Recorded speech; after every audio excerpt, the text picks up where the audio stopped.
ওম শান্তি। আজকে আমরা আলোচনা করব আধ্যাত্মিকতা নিয়ে, স্পিরিচুয়ালিজম। মূল বিষয় হচ্ছে what is spiritualism and what is the significance of spiritualism. Spiritualism কি, এর সোর্স কি, এর তাৎপর্য কি, এর দিশা কি, এর লক্ষ্য কি, এর টার্গেট কি। তো এগুলো আমাদের জানতে হবে। আমরা অনেকেই এই সম্পর্কে অজ্ঞাত আছি। কেন আমাদের আধ্যাত্মিক হওয়া প্রয়োজন? স্পিরিচুয়ালিজম কথাটা এসেছে স্পিরিট অর্থাৎ আত্মা, অর্থাৎ আই এম এ সোল। তো স্পিরিচুয়ালিজম স্পিরিট থেকে উৎপত্তি। তো আধ্যাত্মিকতা হচ্ছে একটা মার্গ, একটা রাস্তা। তো এই আধ্যাত্মিক রাস্তা যদি জীবনে বেছে নেওয়া যায়, আমরা একটা বহুত উঁচু বিরাট লক্ষ্যে পৌঁছাতে পারি। কিন্তু এই অধ্যাত্ম সাধনা বা আধ্যাত্মিক মার্গ অত সহজ না। এ খুব দুর্ভেদ্য, দুর্গম। প্রতি পদে পদে আমাদের বাধা, অবস্ট্যাকলস, অপোজিশন ফোর্স তাকে ফেস করতে হবে। এই আধ্যাত্মিক মার্গ যেন একটা সরু পিচ্ছিল মার্গ, সবসময় ফিসলে যাওয়ার ভয়, সবসময় পড়ে যাওয়ার ভয়, সবসময় গিরনে কা ভয়। কিন্তু তার মধ্যে থেকে যারা সামাল কর, পুরুষার্থ কর এগিয়ে যাবে, তারা অনেক উঁচুতে যাবে। এবং এই আধ্যাত্মিক মার্গের প্রাপ্তি বহুত বেশি। আধ্যাত্মিক মার্গের ফলে আমরা যা কিছু অ্যাচিভ করতে পারি, সেটা আমরা কোনোদিন কল্পনাও করতে পারি না। এই আধ্যাত্মিক মার্গ, এই গিরনে আর সামালনে কা মার্গ, এই দুঃসাধ্য মার্গ, এই তপনে কা মার্গ, যত আমরা তাপাতে পারবো, যত আমরা যোগের আগুনে নিজেকে প্রজ্বলিত করতে পারবো, তত আমরা সাচ্চা সোনা হয়ে বেরোবো, হীরা হয়ে বেরোবো, রিয়েল গোল্ড হয়ে বেরোবো। আমরা শাইনিং হব, সকলে আমাদেরকে দেখে ফলো করবে, আমরা চকচকে হব। আমরা যেখানে, যে সভায়, যে কোনো জায়গায় আমাদের প্রেজেন্স, উপস্থিতি একটা আলাদা মাত্রা এনে দেবে। বোঝাই যাবে যে এই আধ্যাত্মিক পার্সোনালিটি আছে, স্পিরিচুয়াল পার্সোনালিটি। তো এই আধ্যাত্মিক মার্গ আমাদেরকে সাচ্চা সোনা বানিয়ে দেবে। কিন্তু তার জন্যে আধ্যাত্মিক মার্গ তো সবাই চলতে পারবে না। এর কিছু ফাউন্ডেশন আছে, এগুলো ছাড়া বেসিক কোয়ালিটি আছে, এগুলো ছাড়া আধ্যাত্মিক মার্গে চলা খুব কঠিন। যেমন 1 নম্বর হচ্ছে সত্যতা, ট্রুথফুলনেস। সত্যতার ভিত ছাড়া আধ্যাত্মিক মার্গ ফলো করা যাবে না। পিউরিটি, পবিত্রতা, কোনো ছল ছাতুরি থাকলে চলবে না। এখানে ব্রহ্মচর্য পালন করতে হবে। আধ্যাত্মিক মার্গে সফল হতে গেলে আমাদের প্রত্যেক দিন অমৃত বেলা উঠতে হবে, অমৃত বেলাকে রস পান করতে হবে। আমাদের ভোরের দিকে উঠতে হবে, ভোর 2টো 3টে ম্যাক্সিমাম 4টের সময় উঠে পড়তে হবে। এই প্র্যাকটিস ছাড়া আমরা আধ্যাত্মিক মার্গ কন্টিনিউ করতে পারবোই না। কারণ আধ্যাত্মিক মার্গে আমাদের কাম মহাবিকারকে জয় করতে হবে, আমাদের ব্রহ্মচর্যকে বেশ মজবুত করতে হবে। আর ব্রহ্মচর্য, অমৃত বেলা ওঠা ছাড়া, জ্ঞান মূল্যে কিছু স্পিরিচুয়াল স্টাডি ছাড়া কোনোভাবেই টিকে থাকা সম্ভব নয়। তাই আমাদের দৃষ্টি অনেক সুদূর প্রসারী করতে হবে, ফারফেস্ট করতে হবে। আমাদের বোধ, ইন্টেলেকচুয়ালকে অনেক উন্নত করতে হবে। আমাদের দূরদৃষ্টি সম্পন্ন হতে হবে। এই আধ্যাত্মিক মার্গ আমাদের দূরদৃষ্টি সম্পন্ন হয়ে যায়। এই আধ্যাত্মিক মার্গ হচ্ছে একটা ফায়ার থাকে আধ্যাত্মিক মার্গে। সবসময় নিজেকে সূর্যের মতো জ্বলতে হবে। কারণ এই আধ্যাত্মিক মার্গ হচ্ছে আত্মার সঙ্গে পরমাত্মার মিলন, যেখানে অতীন্দ্রিয় সুখ, সুপার সেনজুয়াল ব্লিস পাই আমরা। এই আধ্যাত্মিক মার্গ হচ্ছে তপনিকা মার্গ। এই আধ্যাত্মিক মার্গ হচ্ছে যেন একটা ভাট্টি, যেমনি ভাট্টিতে সব পুড়ে ভালো শক্তপোক্ত মজবুত কংক্রিট ইট তৈরি হয়, আর যেগুলো কাঁচা ইম্যাচিওর সেগুলো সরে হওয়া বাতিলের রেজেক্টেড কাতায় চলে যায়। তো এই আধ্যাত্মিক মার্গও সেই রকম মার্গ, যেখানে আমাদেরকে একদম পুড়ে জ্বলে একদম সাচ্চা সোনা বানতে হবে। আমাদেরকে বহুত ধৈর্য সহকারে পুরুষার্থ করতে হবে, তাপতে হবে, ঘন্টা পর ঘন্টা বাবার ইয়াদে আত্মার পরমাত্মার মিলনে বিলীন হয়ে যেতে হবে, সমা যেতে হবে।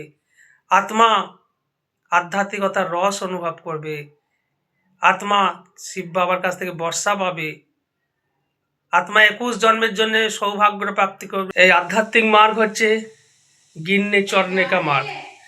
বারবার আমরা গিরব, কিন্তু নো ফ্রাস্ট্রেশন, নো ডিপ্রেশন। আবার আমাদেরকে চড়তে হবে, বারবার আমরা গিরব, বারবার চড়তে হবে। এইভাবে গিরনে আর চড়তে চড়তে আমরা একসময় মঞ্জিল তক পৌঁছে যাব, টার্গেট লাইন চলে যাব। কিন্তু এই সময়টা খুব একাগ্রতা, ফোকাসিং অফ মাইন্ড, খুব কনসেন্ট্রেশন লেভেল হাই থাকতে হবে।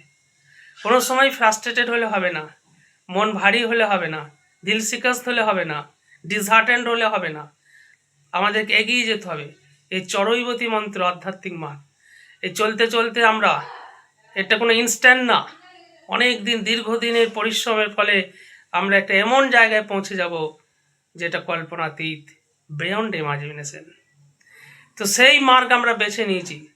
এই মার্গ সবাই ফিটেস্ট হয় না, কোটো মে কই মে বি কই, এই মার্গ মে ফিটেস্ট হয়। অনেকে হয়তো শুরু করে কিন্তু ফিনিশিং পর্যন্ত পৌঁছাতে পারে না। তো আমাদের টার্গেট রাখতে হবে, আমরা একদম যেন ফিনিশিং লাইন পার করতে পারি। তার জন্য আমাদের দৃঢ় সংকল্প থাকতে হবে যে যে কোনো পরিস্থিতি আসুক না কেন, any circumstances we are ready to face. যে কোনো চ্যালেঞ্জেস আসুক না কেন আমরা ফেস করতে রেডি আছি।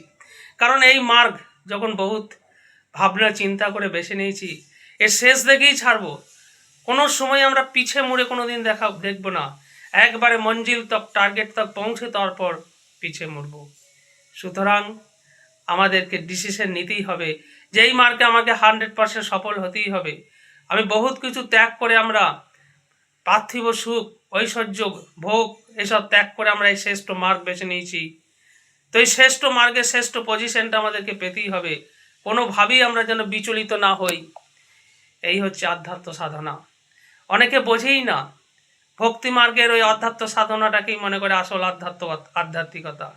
না, রামায়ণ মহাভারত, জপ তপ ধ্যান এগুলো কোনো স্পিরিচুয়ালিজম না। স্পিরিচুয়ালিজম হচ্ছে গভীর ইনসাইট, একটা প্রসেস, অন্তর্মুখী যাত্রা, ইনওয়ার্ড জার্নি।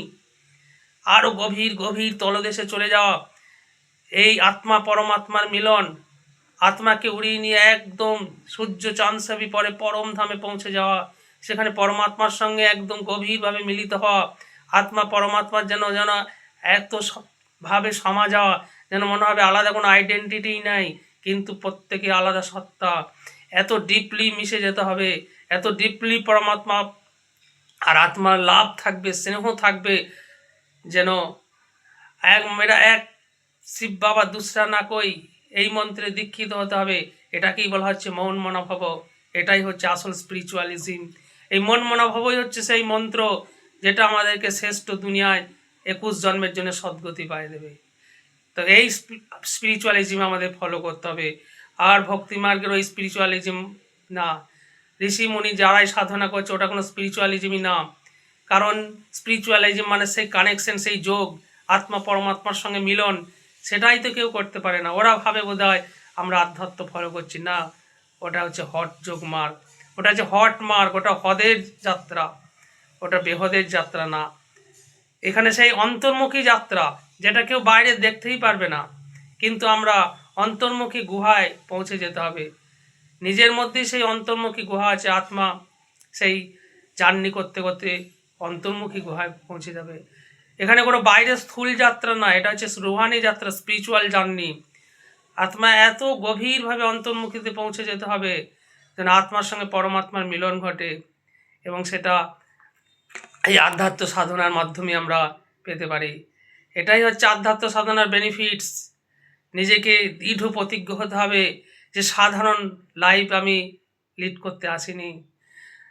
আমরা বাহ্যিক থাকবো simple living and high thinking, কিন্তু আমরা এমন একটা জায়গায় পৌঁছে যাব, আমাদের ভেতর এত কংক্রিট মজবুত হবে, আমাদের আত্মিক শক্তি এত মজবুত হবে, সোল পাওয়ার আমাদেরকে নিজেকে তাপিয়ে জপিয়ে নিজেকে মজবুত করতে হবে, যাতে কোনো কিছু বাহ্যিক পরিস্থিতি আমাদেরকে টলাতে না পারে। পাহাড় যে সমস্যা আমাদের কাছে যাতে রুই মনে হয়, আমরা বাহ্যিক সমস্যাগুলোকে মনোরঞ্জনে খেল যেন চলতে পারি। এগুলো মনে হবে বাচ্চাদের খেলনা। আমাদের সাক্ষী দ্রষ্টা হয়ে প্রতিটি পরিস্থিতিকে দেখতে হবে আর নিজেকে মজা নিতে হবে। আমরা এতটাই মজবুত বানাবো, অচল অডল বানাবো যে আমাদেরকে কোনো কিছুই জন্য টলাতে না পারে। এটাই তো রিয়েল স্পিরিচুয়ালিজম। এই লেভেলে যখন পৌঁছাবো তখন আমরা সুপার সেনজুয়াল ব্লিস, অতীন্দ্রিয় সুখ কাকে বলে, শান্তির গভীরতায় পৌঁছে যাব। প্রেম কাকে বলে, পবিত্রতা কাকে বলে, স্নেহ কাকে বলে, জ্ঞান কাকে বলে, শক্তি কাকে বলে, আমরা এত শক্তিশালী হয়ে যাবে, যার উদাহরণ প্রকৃতিতেও আছে। কচ্ছপ যেরকম নিজেকে গুটিয়ে একদম কংক্রিট হয়ে যায়, তারপর একটা গাড়ি চলে গেলেও তাকে কোনো কিছু গলা করতে পারে না, টলাতে পারে না। আমাদেরকেও সেরকম কছুয়ার মতো একদম কংক্রিট হতে হবে, বাহ্যিক কোনো পরিস্থিতি আমাদেরকে যেন টাচ না করতে পারে। এইভাবে আমাদেরকে স্পিরিচুয়ালিজমের মন্ত্রে দীক্ষিত হতে হবে। এই রিয়েল স্পিরিচুয়ালিজমের মানে আমাদেরকে বুঝতে হবে, তবেই আমরা সেই স্পিরিচুয়াল হব, আধ্যাত্মিক হব। আর আধ্যাত্মিকতা ছাড়া জীবন বৃথা। Without spiritualism life is meaningless. আমাদের সাধারণ জিন্দিগি যে কী হবে, পার্থিবস্তিক ম্যাটেরিয়ালিস্টিক ব্লিস, তাতে কিছুই না। একটু ধন সম্পদ, বাড়ি গাড়ি, অর্থ, এতে কি আছে? আসল আধ্যাত্মিকতা স্বাদ নিতে হবে। যেমনি ইউলিসিস বলেছিল, I will drink life to the lees is the sediment. আমি জীবনকে একদম তলানি পর্যন্ত অনুভব করতে চাই। তো আমরাও সেই আধ্যাত্মিকতার এত ডিপনেস, এত গভীরে যাব, সমুদ্রের তলদেশে গভীরে যাওয়ার মতো। তো আমরাও আধ্যাত্মিকতার সেই রস পান করতে চাই। তো এটাই আমাদের আকাঙ্ক্ষা। এটা সকলেই যেন এগুলো উদ্বুদ্ধ হয়, বুঝতে পারে, তারাও যেন আত্মা পরমাত্মার মিলন করে, নিজেকে মজবুত বানায়। পরমাত্মা কি জানে, what is super soul, supreme সোলের শক্তি সম্পর্কে অভিহিত হয় এবং নিজেকে আধ্যাত্মিক বানায়। ওম শান্তি।